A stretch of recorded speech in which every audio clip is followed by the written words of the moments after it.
तर चंद्रपूरच्या काँग्रेस नगरसेवकांकडून गटाची नोंदणी करण्यात आली। वडिट्टीवार धानोरकरांच्या 27 नगरसेवकांकडून गट नोंदणी करण्यात आली।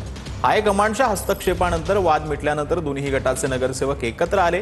याआधी दोन्ही गटांनी वेगळी गटनोंदणी केली होती। तर नंदुरबारमध्ये बनावट जन्ममृत्यू प्रमाणपत्रावरून भाजप आणि शिवसेनेतील वाद पुन्हा चव्हाट्यावर आलेला आहे। शिंदे गटाच्या लोकांना बेड्या ठोकल्या पाहिजेत अशी मागणी भाजपचे प्रदेश सरचिटणीस विजय चौधरींनी केलेली आहे। सायबर कॅफेच्या नावाखाली पाकिस्तानी बांगलादेशी लोकांचे दस्तावेज तयार केले जात असल्याचा आरोप विजय चौधरींनी केलाय। नंदुरबारमध्ये शिंदेच्या शिवसेनेकडे एक हाती सत्ता असल्यानं भाजपाकडून टीका केली जाते।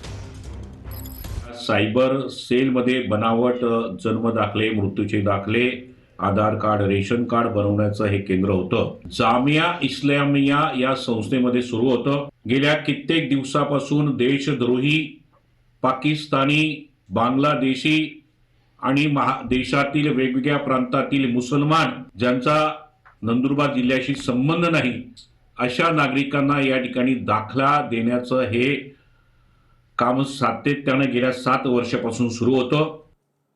तर मीरा भाईंदरमध्ये काँग्रेस नगरसेवक जय ठाकूर यांच्याकडून धडक कारवाई करण्यात आली। पालिकेने दुर्लक्षित केलेल्या अनधिकृत अड्ड्यांवर हातोडा मारण्यात आलाय। गो परिसरातील अर्धवट राहिलेल्या बिल्डिंगमध्ये अनधिकृतपणे राहणाऱ्या आणि दहशत पसरवणाऱ्या झोपडपट्टीधारकांना महापालिकेचा हातोडा पाहायला मिळाला।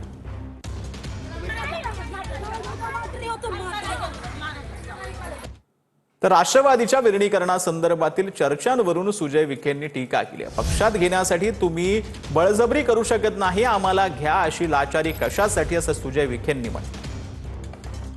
अरे बाबा, विलीनीकरणाची चर्चा ही माननीय मुख्यमंत्री महोदयांनी स्पष्ट केलेली आहे। आम्ही तर फार छोटे लोक आहोत, या पक्षामध्ये एक फार छोटे घटक आहोत।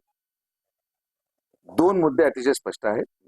राष्ट्रवादी काँग्रेस अजित पवार गटाचा निर्णय हा त्या पक्षाच्या नेत्यांनी घ्यावा, त्यांनी तो घेतलाय।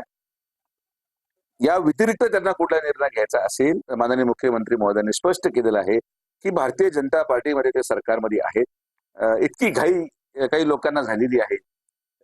जसं का एखादं प्रोडक्ट आपण मार्केटमध्ये विकतो की साबून घ्यावाच लागेल असे मागे लागले, जरी कमाल झाली आहे, इतकी लाचारी। मुख्य निवडणूक आयुक्त दिनेश वाघमारे यांनी अलिबागमध्ये मतदान केंद्र, मतमोजणी केंद्र आणि स्ट्रॉंग रूमला भेट दिली आहे। उद्या राज्यभरातील 12 जिल्हा परिषदा आणि 125 पंचायत समित्यांसाठी निवडणुका पार पडणार आहेत। तत्पूर्वी दिनेश वाघमारे यांनी मतदान प्रक्रियेचा रायगडमध्ये आढावा घेतला।